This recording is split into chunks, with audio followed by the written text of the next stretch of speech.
It's nefarious, man. Like, the brain works in fucked up ways. The mind is one of the most deceiving, manipulative pieces of equipment, flesh, human bodies on earth. I never have trusted my brain. All of that weight lives in your head, and you are the decision maker. Psychology of Entrepreneurship. Hi, it's Ronsley.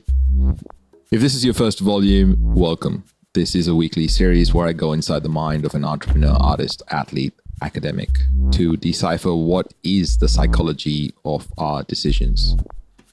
How are you? What I am really curious to know is where you are listening to this volume right now. Please do me a favor and send me a message. You can use any medium, voice message, Facebook, Insta, LinkedIn, email. I just found out that someone listens to this show with a ritual. She starts by lighting candles and sitting in her favorite chair that overlooks her yard. And she does this every week. So cool. But before we get going with this volume, I want us to remember something that was said in volume 2 by a leading expert in the world of entrepreneurship and mental health. I'll let her introduce herself first before she drops an important concept for context. So my name is Dr. Sherry Walling, and I am a clinical psychologist, but I work in the world of entrepreneur mental health. Even among fantastically successful entrepreneurs, there's, FOMO is what the kids call it, but it's deeply triggering for us to feel like we're not enough. We're not in the right rooms. We're not doing enough. We're not worthy of being invited to this event or that event. Or this other person who seems, not that much smarter than us is doing so much better on their social media reel. And I think loneliness is just amplified by comparison, which is sort of what social media does in our brains. And I think a lot of us feel alone, even in the presence of others, because our highlight reel doesn't sort of measure up to their highlight reel. I fly back to the West Coast in sunny Santa Monica, LA to meet a legend. Today, we go inside the mind of a person that goes inside the minds of, well, I'll let him tell you. So my name is Rich Litvin.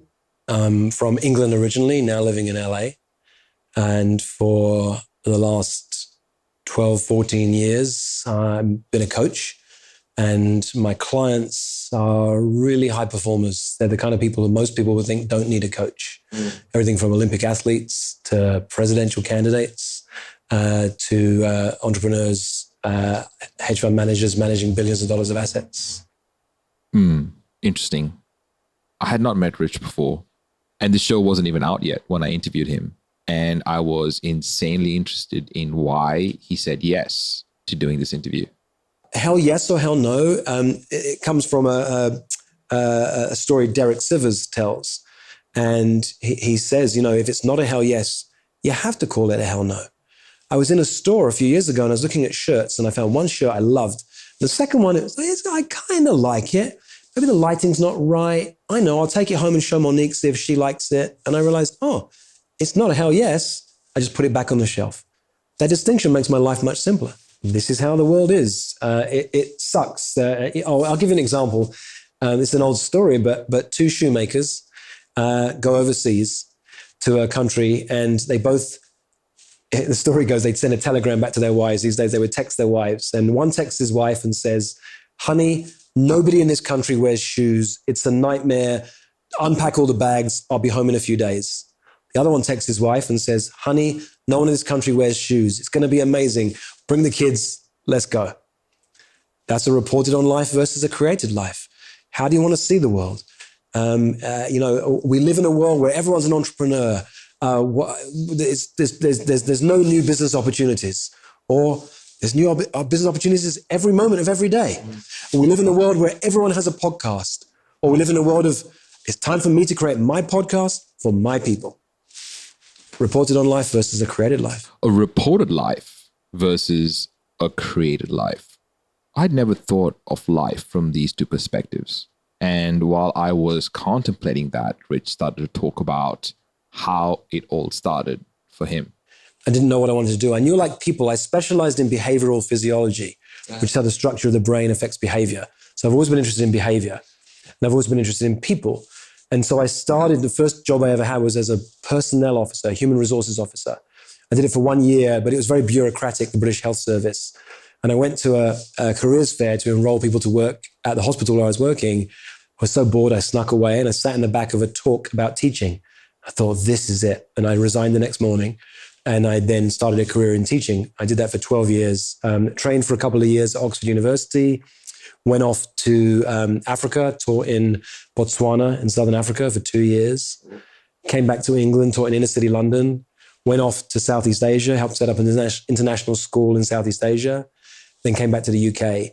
And by now I'm a senior teacher, I'm a deputy head teacher on a fast track to be a head teacher.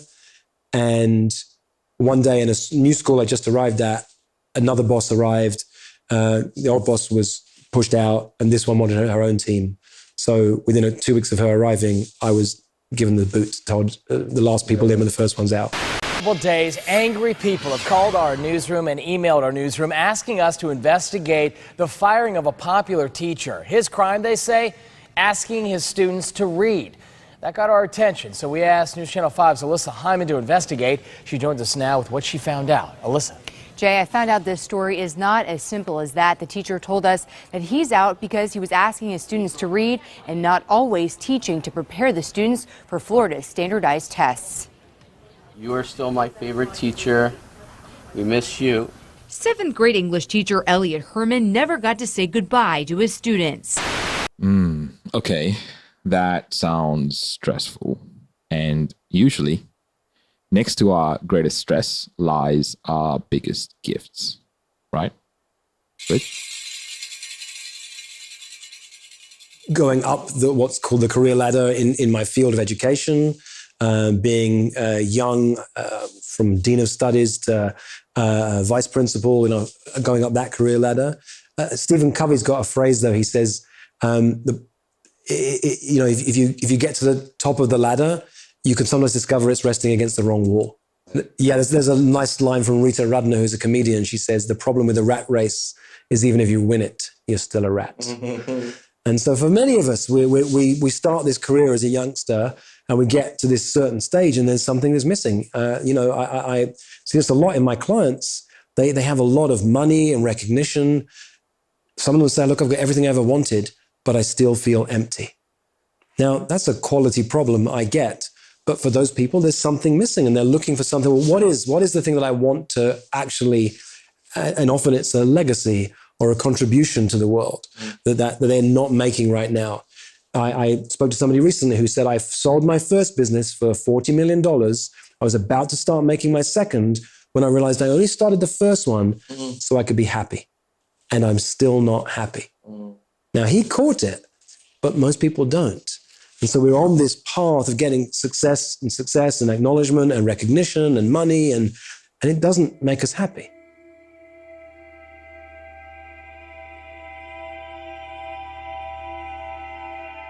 Being happy. Well, I know happiness coaches that are unhappy in their marriages who put up I love you pictures with their partners on Instagram. Health practitioners that gossip about other people's chakras with inspirational quotes on their walls. And entrepreneurs desperately trying to make the part of their business look what it really isn't. I have been totally guilty of that in the past. The hypocrisy isn't lost on me. But happy is kind of vague. Maybe it's really about feeling connected. But before I got into an argument about semantics, I wanted more information on Rich's clients for context. The kind of high performers I work with have a mindset.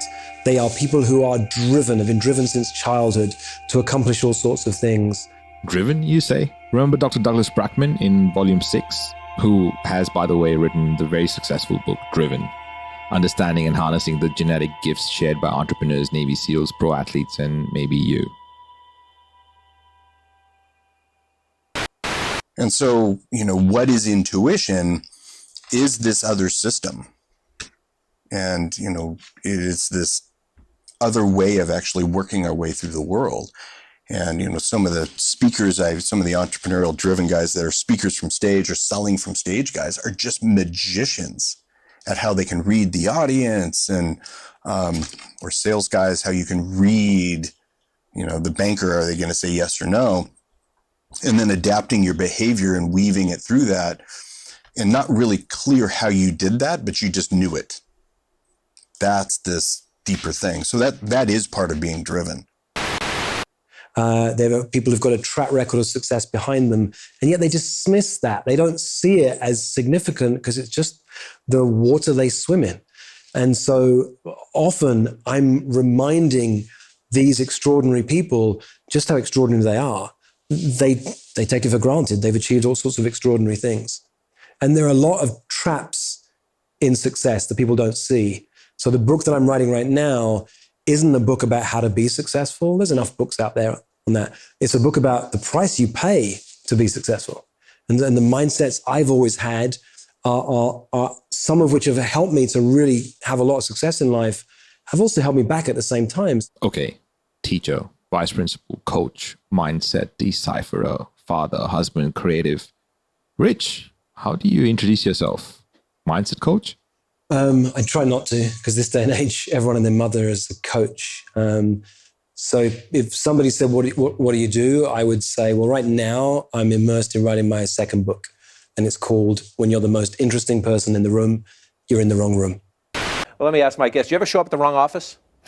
Not recently. Haven't showed up at the wrong office going to work today? Or anything like that? Occasionally. Yeah. Here we go, guys. Senator Dan Coates, member of the United States Senate. I'm Let me so just glad let it you're play talking out. about this. Yeah, Kate, you ever go to the wrong committee? There's got a note saying I'm at the wrong hearing. Oh, okay. I've got the right room number, but the wrong hearing. I saw some familiar faces, and I thought this is where I need to be. I hope it's not a precursor of what may happen. Senator Dan Coates, Republican of Indiana. Ms. Baldwin. We're not known for our sense of direction, I'll just say, but at least he's an honest man. That's also a quality of people from Indiana. And when he realized he was at the wrong committee, he left. A recent Harvard Business Review study found that employees who derive meaning from their work report almost twice the amount of job satisfaction and are 3 times more likely to stay with their organization to fuel business success. I suppose the wrong rooms thing happens to us all the time. But what happens when you find out you're in the wrong room? Do you leave? Or do you pretend that you belong? At the start of this conversation, Rich, I loved your hell yes, hell no rule. Do you have another one like that? This is one of the hidden thoughts inside the world of very successful people. You're surrounded by people who admire you for what you do, but on the inside, you feel kind of lazy. Like, I'm not really doing very much. And that's one of the secret thoughts. I have a bunch of heuristics, rules of thumb that I use to live my life by. So I read some of the things from my manifesto. I have some heuristics too. Some of my rules of thumb, one is hell yes or hell no. Another one is slow down to speed up. Another one is I've had a one-line business plan for 12 years. I was talking to a super successful entrepreneur recently, and he was saying, thank God you were an accidental entrepreneur and nobody told you how to become a business person, because my one-line business plan is meet fun and interesting people. Whenever I do that, my business flies. I said yes to us connecting, even though we'd never met before, because it checks off my box. And I've got no idea. It's not like if I see you, then something will happen, make us money. No, it just meet fun and interesting people. Cool stuff happens to me when I do that. Yeah, cool stuff happens to me all the time. I cannot begin to list them, but some of the things that happen sound insane. Like, one that comes to mind is that I randomly get given food in the most unlikely of places, like stopping at the traffic lights, admiring a garden in New Zealand. I even got a whole watermelon given to me once. It is most astounding of situations. But I also get to meet and talk with some of the most interesting and amazing people on the planet. And for the longest time, I didn't value the conversation and the connections because I was doing it for the wrong reasons. I was driven from a young age to prove myself to my dad. I didn't even know it at an early age, and I began to see it as I got older. And then it wasn't no longer my dad. It was like, I want to prove myself to you, whoever you were in the world. And I got good at doing it from an unhealthy place. I wanted you to like me. I wanted you to think I was okay. I needed your approval, whoever you were. And so it helped me to have a lot of success. But at the same time, you can have a lot of success and feel there's something really missing on the inside. And that's what I was feeling. And you know what? I can totally relate to what you're saying, Rich, because of what you are saying, but because also my dad's name is Richard too. I know that it took me a long time to value myself and my worth and what makes me proud. So here's an interesting phrase. I sometimes have to say this one twice. You can never have enough of what you don't really need. You can never have enough of what you don't really need. So we're chasing these things and we get all this acknowledgement and praise and so on, and it's not what we need. For me, I was just craving my father's approval and I didn't even need it. When my dad passed away a few years ago, the number of people who said how proud my dad was of me, it's like, it really struck me in that moment. Even though I got it intellectually that I didn't need his approval, he'd always been proud of me. I run a community called 4PC. It stands for the 4% Club. This is this community of top 4% of leaders, people out there. And one of the things I do with them is I have them go around the room and say, your job's to brag. There's not, they say it's not bragging if you've done it. Mm-hmm. It is the hardest thing for this group of people to do, to own, this is what I'm proud of. This is what I've accomplished. People are moved to tears by doing it. So you're right, you've caught me doing the same thing. We teach what we most need to learn. So I'm proud. I've created a book for coaches that sold over 50,000 copies, and it's done it by word of mouth alone. I'm proud that I proposed to my wife 10 days after I met her, and we're still in a relationship to this day, 12 years later. I'm proud about my two little boys. I'm proud about this community of extraordinary people who are with me. One of my clients is the former chief marketing officer for Harley-Davidson. One of my clients is a former Navy SEAL. One of my clients is raising $100 million to change the future of work. One of my clients raised over $500 million in her career as a fundraiser. I'm proud of that community that I've created. Well, this happens to us all. We need to remind ourselves of the world we live in. We need to remember that our world, well, it's all subjective. I'm wearing glasses right now. I sometimes wear prescription sunglasses. And I'll come in the home, it's been a sunny day here in LA, and I'll forget it's bright, I forget I'm wearing my sunglasses because I'm not used to wearing glasses. And a few times it's happened to me, I've suddenly thought, wow, it's really dark in here. I'll turn on the lights and it's still dark. And I've realized I'm still wearing my sunglasses. And so the problem is we're all wearing dark glasses and we can't see it. We all have a skew for how we think the world should be, or how we think the world is rather, and we live out according to that belief system, the way that the world is. So one of the ways that I've found for me is that I need to actually recreate my world every day. So I said to you, I spent much of my life trying to prove myself to my dad. Well, it dawned on me one day that if I approved of me, I wouldn't need anyone else's approval. So what I'll look for in a second on my phone is a note that I keep on there. I read every day that has a list of these statements about the world that I want to create for myself, so the world isn't created for me. I think the world is really created from the inside out if you choose it to be. So every morning I'll wake up and I will say, I approve of me, and I'm proud of me, and I'm enough. Ooh, what else, Rich?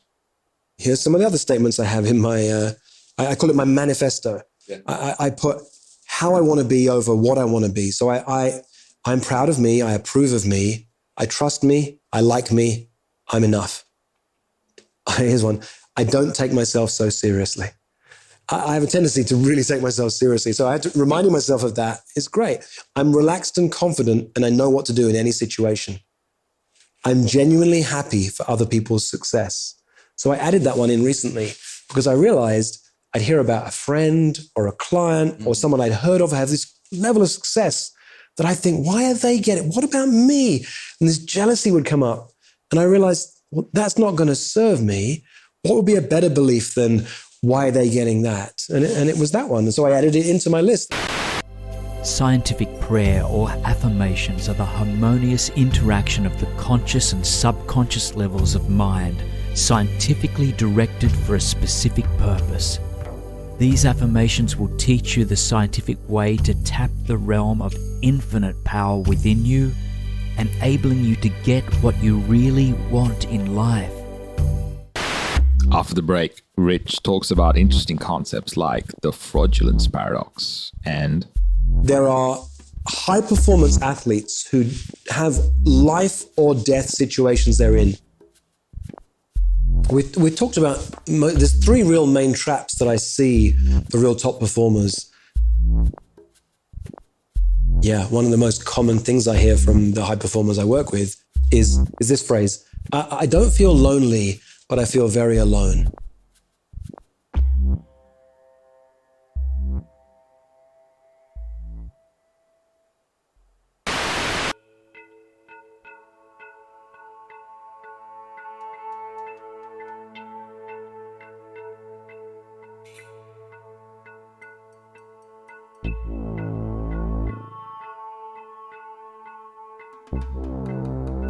Psychology of Entrepreneurship. The main objective of this audio project is to bring together entrepreneurs and creatives who share similar values so that they can find the courage to put out their authentic voice for the right people to hear, which allows for them to make their impact on the world. Every great movement started with a memorable speech. For access to full-length interviews, go to psychologyofontrepreneurship.com and click the button. before the break. I was driven from a young age to prove myself to my dad. It is the hardest thing for this group of people to do, to own, this is what I'm proud of. This is what I've accomplished. Whenever I do that, my business flies.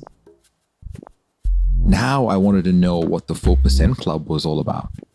Now, one of the reasons I call my group the 4% Club, 4PC, is because in Stephen Kotler's book, The Rise of Superman, he says there are high-performance athletes who have life or death situations they're in. You jump off a mountain in a wingsuit. You surf the world's highest waves. You want to get better and better at that, but if you push yourself too much, you know you'll die. Literally. I mean, entrepreneurship can feel like life or death. There's real life or death. And what he discovered is the 4% rule. And the 4% rule says you must push yourself just 4% beyond your level of skills and ability. More than that, and you'll risk dying. For most people on the planet, 4% is too much. For high performers, 4% is too low. So we have people like Reid Hoffman thinking, I've got 40% more to give. So most of the time with my high-performing clients, I'm looking for the 4% shift. I'm looking for what's the tiniest step you can take that's actually going to have an exponential difference. Who do you have in your life who is willing to honestly tell you what you really need to hear? Who do you have in your life who's willing to challenge your thinking? And go through your list of people. And one of the problems with friendship is the model we have for friendship is, well, I'm not going to tell you that. Like, that might hurt you, or that might upset you. And how can you create a friendship that's based around, no, we have to tell each other the hard things that nobody else would say. Who do you have in your life who is willing to tell you the unvarnished truth? Who do you have in your life who's willing to challenge your thinking? One of the problems of being a high performer is you get surrounded by more and more people who are in awe of you or will say yes to everything that you want to do. And that doesn't serve you after a point. So who do you have in your life who's willing to challenge you and tell you what you need to hear, not what you want to hear? Who do you have in your life that is willing to challenge you? Because the traps are real, for sure. We talked about, there's three real main traps that I see for real top performers. There's this imposter trap that I feel like a fraud. There's the isolation trap. I feel alone. And then there's also the emptiness trap. I've got everything I ever wanted, but I feel empty on the inside. And those are the three traps, and the book breaks them down. What does that feel like? What does that look like? One of the challenges of being a top performer, there was a fascinating interview with Reid Hoffman years ago in the New York Times. And so he's the billionaire founder of LinkedIn, involved in PayPal, all those companies, and net worth of over $3 billion. And at the end of the interview, he says, I'm only operating at 60% capacity. And she says, even the hyperkinetic Mr. Hoffman needs a vacation. Now, that's not to understand the world of being a high performer. Even Reid Hoffman thinks he's got 40% more to give. Not because he's tired, because that's what we think as high performers. We think we've always got so much more to give. I suppose the trick is finding the right people to surround yourself with. Yeah, one of the most common things I hear from the high performers I work with is this phrase, I don't feel lonely, but I feel very alone. So they're not lonely, like they've got plenty of friends. They're not sitting on their own all the time, but they feel alone. And that, once again, is why the title of my book is called When You're the Most Interesting Person in the Room, You're in the Wrong Room. Because I can sometimes feel lonely in the middle of a crowd. There's a paradox for you. But my people get that. They understand what that means. And so it's finding, how do you find your community? How do you create your community? A few years ago, I was tired of going to events where people were interested to talk to me, but I was missing something for myself. And so I just had this idea, well, why don't I create a group of elite high performers?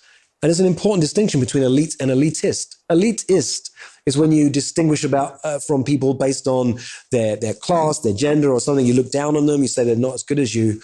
But elite, well, elite athletes, elite military people, elite entrepreneurs want to spend time with other elite high performers to learn from them. And I realized that this lonely little boy who spent a lot of the time on his own when he was a kid, I've spent much of my life curating communities of extraordinary top performers. I did it as a teacher. I've done it. When I came to LA, talking about men, I knew I'm married to a powerful woman. I was coaching a lot of powerful women at the time. I need a group of powerful men in my life. And with 7 other men, created this men's group where for 7 or 8 years, every single week we met and we challenged each other and we held each other accountable and we listened to one another. And it was the fire for my personal growth and professional development. Research conducted by Dan Ariely has shown in recent studies how powerful and important a simple gesture of acknowledgement can be. Incorporating small positive actions from saying hello to helping with a short task increase the recipient's motivation, perseverance, and overall satisfaction drastically over a 24-hour period. The first trap that Rich mentioned before was the imposter trap. So before we wrap up, I wanted to geek out on that particular trap for just a little bit. Years ago, I went to an event. It was a mastermind. There was, I don't know, a dozen people around the table. And there's one person in that group who I knew. I knew of her. She was a very successful, very famous woman. And the person leading it said, well, stand up one at a time and just share who you are. And the first 2 people to my right stood up one at a time. It was like they prepared a speech. I was impressed. I was, oh my God, I don't know what I'm going to say. This was amazing, their little speech to us. And then it got to me, and I'm about to stand, and this famous woman across the table goes, hang on, I've got to say something. I feel so insecure and so nervous right now. It's like, you guys are amazing. I'm wondering why I'm even here. She was completely doubting herself. She said, I feel like a fraud. And it was actually a relief for me. Wow. I have this feeling so much. I thought one day when I'm finally here, wherever that is, it will all go away. And I see this on a regular basis, some of the most extraordinary people I work with, that it's very, very common to have this sense of imposter syndrome.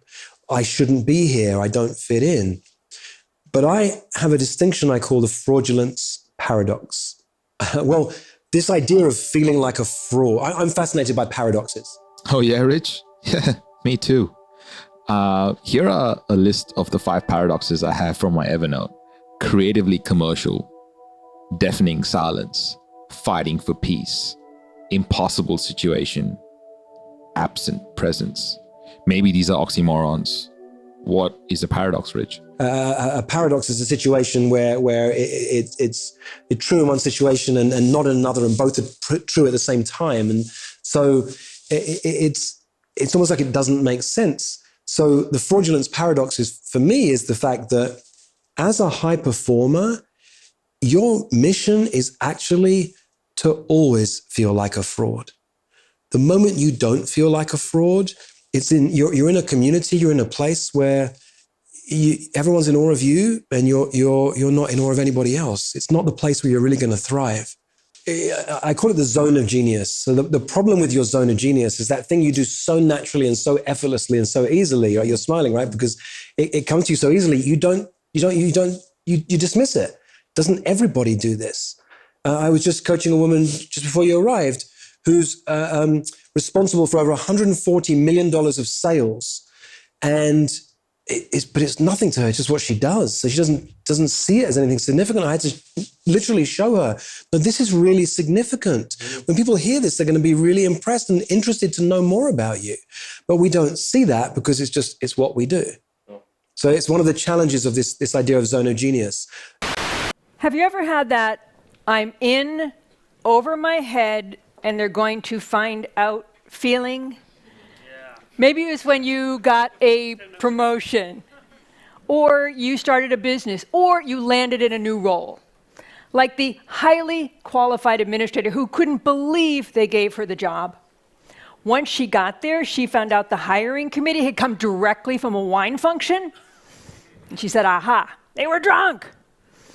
Or maybe you've said, if I can do it, how hard can it be?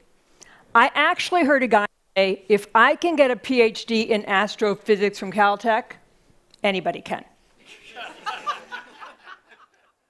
Okay, the zone of genius is what we are all hoping to get, I suppose. It sounds heavenly, but before we wrap up, I would love an example of the phrase you mentioned so many times on this show, Rich. When you're the most interesting person in the room, you're in the wrong room.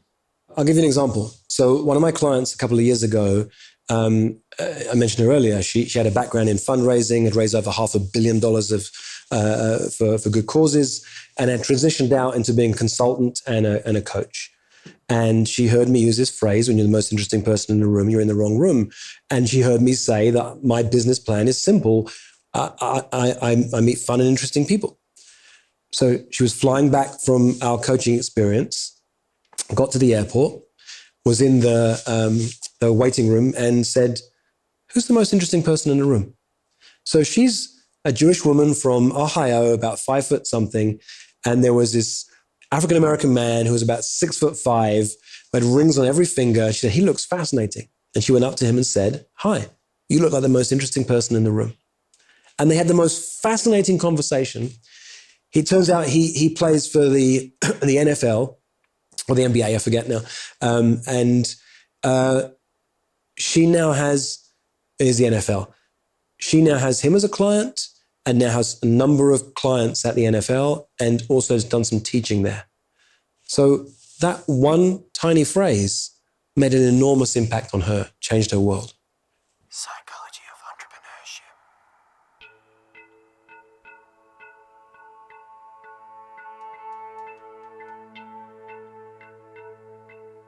Coming up on the Psychology of Entrepreneurship. I think one of the most extraordinary opportunities in the world and one of the scariest things is actually to meet and to walk down the street and bump into yourself. And very few of us are willing to actually look at the greatest bully that we'll ever meet, ever, that meets us in the fucking mirror every single morning of our lives.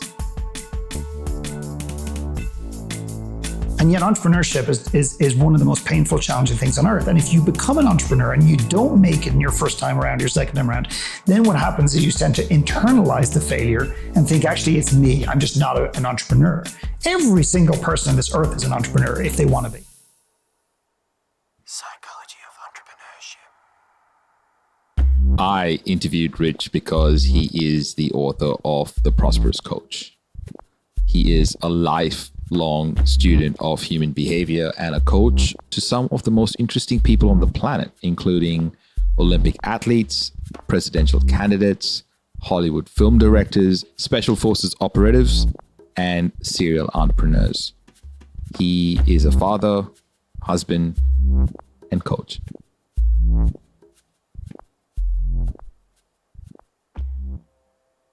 Psychology of Entrepreneurship. This is a Must Amplify production. Special thanks to every guest expert that has appeared on the show. Editing and sound design by Tiago Vega. Voiceovers by Kelly Boniman. Guest research and content by Claire Gould and Corinne Castles. Project managed by Shannon Morrison. Produced and hosted by me, Ronsley Vaz. For more episodes and where to listen, go to mustamplify.com/POE. Hey, it's Kaylee from Must Amplify. I'm the sound engineer for this volume of Psychology of Entrepreneurship. I'm part of the team that made this production come alive. I work as a part of a global team with our studios based in West End, Brisbane, Australia. If you would like a podcasting checklist, email me at kaylee@amplifyagency.media. That's KAILI@amplifyagency.media. We specialize in finding your voice and making sure it's heard by the right people. If you are considering whether a podcast is a good idea for your business, check out our other show on shouldistartapodcast.com. Are you still listening? Here's a little gift to you for sticking around. All right. Ladies and gentlemen, this is volume 20. Kelly. All right. I'm not sure who's going to do this, but oops. Stop making noise. Okay, fact 1. A recent Harvard business... Oh my God, I already fucked it up.